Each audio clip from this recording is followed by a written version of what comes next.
Salutare! E 12 și 12 minute. Din păcate ieri nu am mai reușit să filmez pentru că am rămas fără baterie la GoPro. Astăzi trebuie să ajung în capitala Tbilisi. Voi avea două mici opriri la statuia lui Ali și Nino, iar apoi în Gori, unde voi vizita muzeul lui Stalin. După cum vă spuneam și ieri, e contrast foarte mare între clădiri. Cel din față este un bloc vechi, iar în rest sunt clădiri foarte noi, moderne și se tot construiesc. Aici avem Marea Neagră. Am ieșit și eu mai de dimineață, dar e rece apa și nu prea m-am bucurat de ea. Acum o să-mi car bagajele și mă duc la motocicletă. Ne vedem pe drum.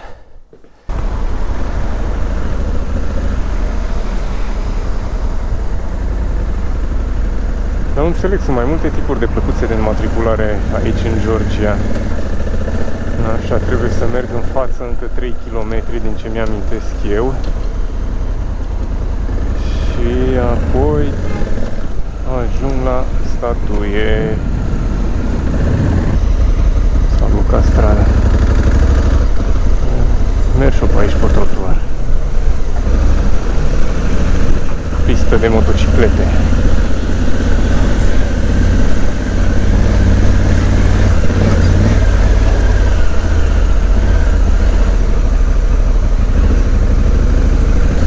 N-ating naiba vreun stâlpișor de la cu o cutie, că atât îmi trebuie.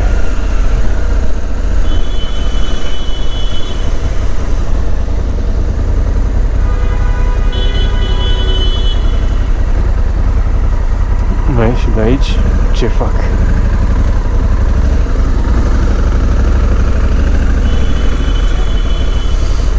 Trebuie să sar bordura. Mă rog, care gardă la sol ca lumea asta. Hop. Hop.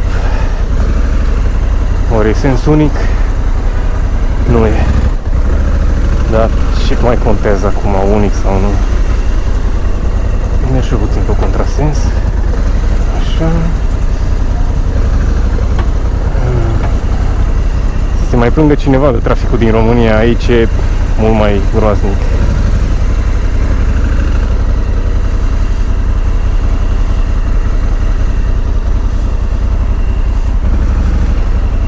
Nu știu cum sunt balcoanele astea improvizate cu tablă din asta. Eu nu pot să înțeleg așa ceva. Dar domnul polițist nu are nicio treabă. În loc să oprească traficul, să facă și el ceva. Uite acum. E sens unic? Nu e, mă, frate, bă, nu e sens unic. Mergea ăla pe contrasens. O întorc.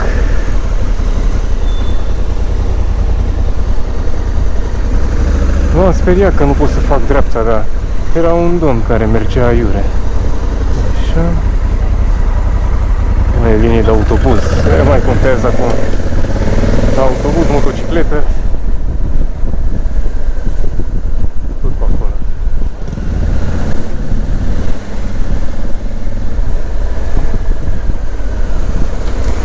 Moșule, ce faci, mă?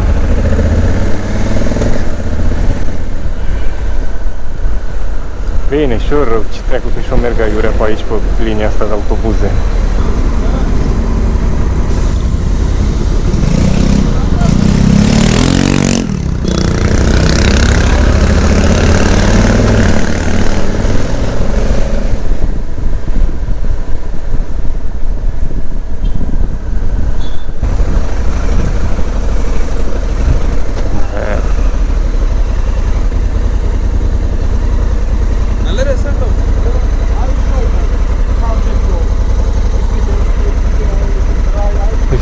Băiatule, că eu n-am unde să dau înapoi.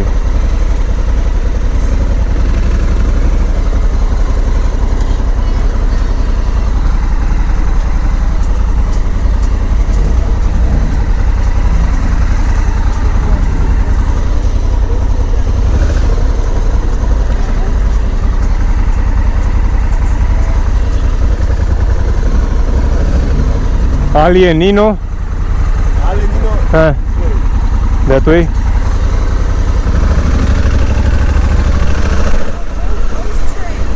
Yes, but I cannot because the road is crowded. No, it's there. Ok, thank you.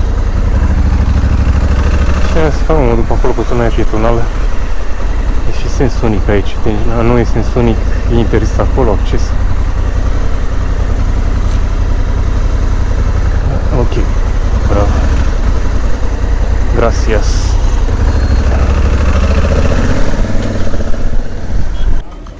Până la urmă am lăsat motocicleta într-o parcare și am ajuns și la statui. Sunt puțin dezamăgit, mă așteptam să fie mai mari, dar da, asta e. Cele două statui îi reprezintă pe Ali și Nino. Ali este un azer musulman, iar Nino este o prințesă georgiană creștină. Deși cei doi se iubesc foarte mult din cauza diferențelor culturale și religioase, dar și politice, cei doi nu pot fi împreună. Finalul este tragic din cauza faptului că Ali se înrolează în armată și moare pe front în timpul primului război mondial. În fiecare zi la ora 7 cele două statui se mișcă una către cealaltă, se îmbrățișează, iar apoi se despart. Mișcarea asta simbolizează iubirea imposibilă dintre cei doi. Din păcate eu nu pot rămâne până la ora 7 să văd așa ceva. E abia unul. Da, acum voi pleca către muzeul lui Stalin. Acolo sunt mai multe de povestit și poate nu e la fel de romantic, dar cel puțin Stalin a avut o adevărată contribuție în al doilea război mondial. Cred că voi cumpăra și câțiva magneți de pe aici. Am aflat până la urmă pentru ce este banda din dreapta. E bandă de refugiu, în caz că îți vine un băiat pe contrasens, să poți să te dai în dreapta și să nu faci frontal cu el. Până acum am avut vreo 7 exemple de așa ceva și credeți-mă, n-am mers prea mult cu motocicleta din Batumi. Linia asta continuă nu are nicio valoare, adică e depășită de băieți, ca și cum n-ar interzice nimic.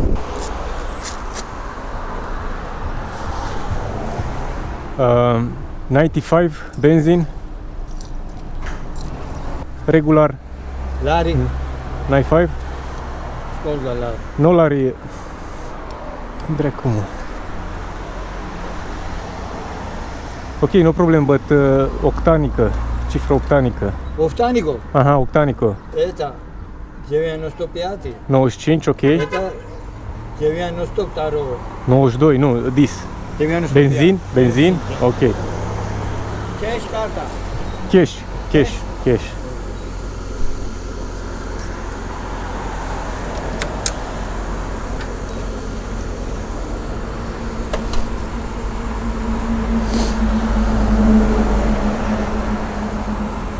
Cash, da? Da, da, da. Benzin, da? Benzin. Ok. Diesel, Ok, ok. Știu? Lui știu, dar Încă puțin. Stop. Stop. Bună treabă. Ok, thank you.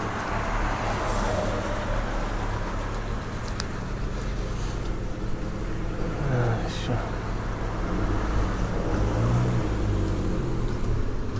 Să șterg aia benzina asta de aici. Mi atacă plasticul ăla.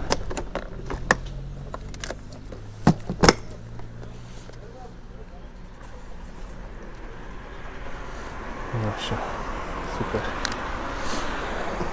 Da, băieții ăștia au benzină cu cifră octanică de 93. Asta nu prea e bine. 5. Africana știu că nu prea e pretențioasă la benzină, dar 92 nu sună bine.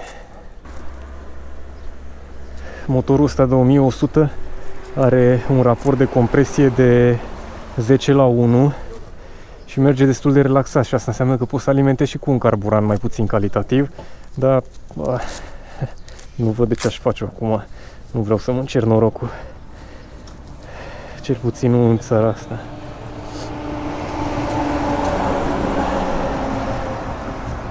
Gata. Așa. Înapoi la drum.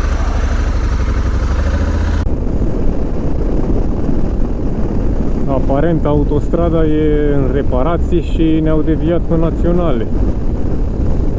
Dar s-a tot întâmplat asta, am mers pe autostradă 5 km, am dat afară, am mers 20, iar ne-au scos. Nu pot să înțeleg ce se întâmplă. L-am pe băiatul ăsta în spate, nu mai moare de nerăbdare. Și ce ai făcut? Tu n-ai făcut nimic, uite, eu mă duc pe aici, pe dreapta și tot acolo ești.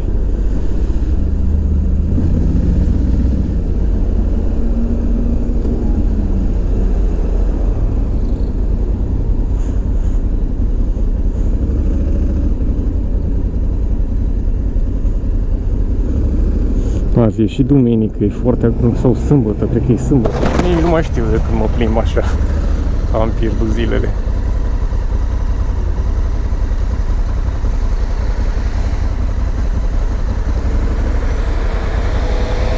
Țara asta a devenit din mică foarte mare. Și asta pentru că sunt drumurile foarte proaste și stai și mergi cu 70, cu 50, cu 30, după aia în coloană că vine o cale ferată și toată lumea trebuie să treacă cu 3 la oră. No, deci de departe ăștia sunt cei mai proști șoferi. Dar de departe pe care am văzut. Georgia asta la trafic e un fel de India, dar India dacă ar fi fost condusă de comuniști, nu de democrați. Adică ceva mai disciplinată. Groaznic. Groaznic, abia aștept să ies din Georgia. I'm walking alone, the streets are empty. The only thing I can see is my own silhouette. I'm getting stronger, step by step. The clock is ticking, but there's no time for regrets. I've been flying from town to town, from London to Taiwan. I've been all around the globe trying to protect your soul. We are heroes tonight. We will fly above the sky. We are heroes tonight. Yeah. We are heroes tonight. We will fly above the sky. We are heroes tonight.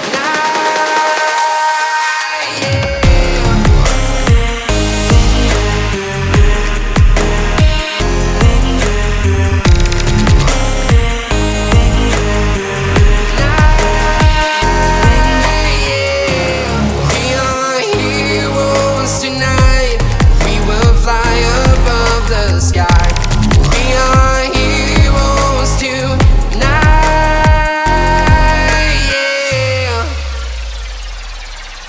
My heart rages around like an ocean in my head, because there are so many things that I left unsaid.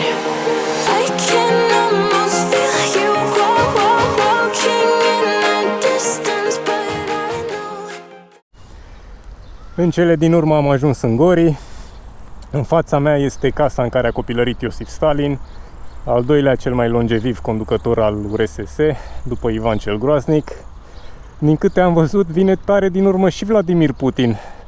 Acum nu e de mirare de ce ar vrea el să anexeze Ucraina. Probabil că își dorește să intre în istorie, dar nu cred că o să reușească. Lăsându-l la o parte pe Putin, despre Stalin vreau să vă spun că a reușit să facă din Rusia o putere mondială la momentul acela. A reușit industrializarea țării. Bine, a făcut și lucruri mai puțin bune, printre care instaurarea gulagurilor și holodomorul. Dar din punctul meu de vedere, cel mai bun lucru pe care l-a făcut Iosif Stalin este înfrângerea armatei a 6-a Wehrmachtului între Rusia lui Stalin și Germania nazistă a lui Hitler. Era un pact de neagresiune, Ribbentrop-Molotov. Acest pact a fost încălcat de Hitler în 11 iunie 1941, când a lansat operațiunea Barbarossa, operațiune prin care își dorea să ocupe Rusia. Pentru că a avut el într-o seară un vis și visul ăla spunea că nemții au nevoie de un spațiu vital. Nu știu ce le trebuie lui Rusia, dar așa gândea Hitler. Operațiunea a început foarte bine pentru nemți. Alături de armata a 6-a s-a alăturat și Armata Regală a României, Armata Bulgariei, Armata finlandeză. Până în octombrie, aceștia au reușit să ajungă la marginea orașului Stalingrad, Leningrad și Moscova. Ca idee, să pun asta în perspectivă, din nord până în sud, linia frontului avea undeva la 3000 de kilometri, cam cât am parcurs eu din Pitești până aici. Deci era imensă. Odată cu venirea iernii, temperaturile au scăzut până la minus 30 de grade și asta a făcut ca tehnica militară nemțească să cedeze, armele se blocau, combustibilul a înghețat în rezervoare, iar soldații au suferit cel mai mult din cauza frigului. Astfel, rușii au reușit să câștige nenumărate bătălii. Hitler n-a vrut să înțeleagă că nu are cum să câștige și a trimis toată armata către Stalingrad și a dorit să cucerească orașul și să dea o lovitură de imagine, însă nu prea a reușit nici asta. Armata 6 a Germaniei a fost apărată pe flancuri de armata a 3-a și a 4-a română. Stalin a înțeles că românii nu prea știu ei cu luptele și a atacat flancurile și a reușit să înconjoare armata a 6-a. Soldații, nemai putând să se aprovizioneze cu muniție, combustibil, vă dați seama că au pierdut, adică nu aveau nicio șansă de a câștiga. Și ăsta a fost punctul de cotitură în al doilea război mondial. Omul ăsta a reușit să-l învingă pe Hitler. În România, la nivel politic, s-au schimbat câteva lucruri. Mareșalul Antonescu a fost înlăturat de la putere, iar regele Mihai s-a întors la conducerea țării. Noi ne-am alăturat rușilor, americanilor, francezilor, britanicilor și am început să atacăm Germania. Finalul războiului a găsit armata română în Cehoslovacia și la momentul în care Germania a capitulat, soldații români au trebuit să întoarcă pe jos de acolo. Și asta nu e o poveste, chiar așa s-au întâmplat lucrurile. Lăsând la o parte ce au făcut ai noștri, omul ăsta chiar a reușit să schimbe fața omenirii, pentru că dacă n-ar fi învins el armata nazistă, nu știu ce s-ar fi întâmplat cu lumea acum, pentru că Hitler nu prea avea toate țiglele pe casă.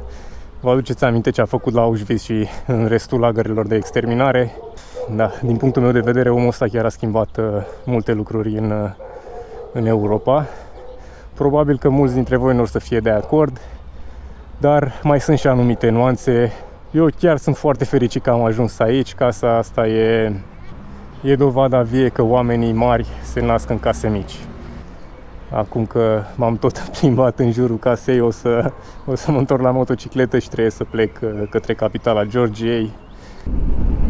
Tocmai ce era să mai fac un accident și de data asta ceva urât. Un domn în vârstă mergea pe banda a treia cu un scooter maxim cu 30-40 la oră, da? În condițiile în care traficul merge cu 70. Mașina care era în fața mea l-a văzut târziu și mi-a pus o frână în față de toată frumusețea. Și nu vă zic că motocicleta e motocicletă, orice i-aș face, nu oprește ca o mașină. Mai am și bagajele astea grele. Cred că 1 metru a lipsit să nu intru în ăla din față. Deja e a doua oară când mi se întâmplă așa ceva. Deci nu mai am răbdare. Am ajuns și la cazare. Asta a fost cea mai horror zi de până acum. Traficul din Georgia m-a obosit complet. Tot timpul trebuie să fii atent ce se întâmplă în stânga, în dreapta. Aici cred că accidentele sunt la ordinea zilei. Abia aștept să trec mâine în Armenia și să scap de șoferii ăștia nebuni. Astăzi am parcurs numai 400 de kilometri și mă simt ca și cum aș fi mers 700. Pe Google Maps apar 347 pe distanța pe traseul ăsta din Batumi în Tbilisi. Dar Google Maps nu știe că se fac lucrări la autostradă. Și când zic că se fac, autostrada închisă, nu lucrează nimeni. Asta se întâmplă și la noi, ce să mai zic. Acum, sincer, vreau să mă relaxez puțin. O să mă uit la sprintul de astăzi. Vă las și ne vedem în următorul. Numai bine!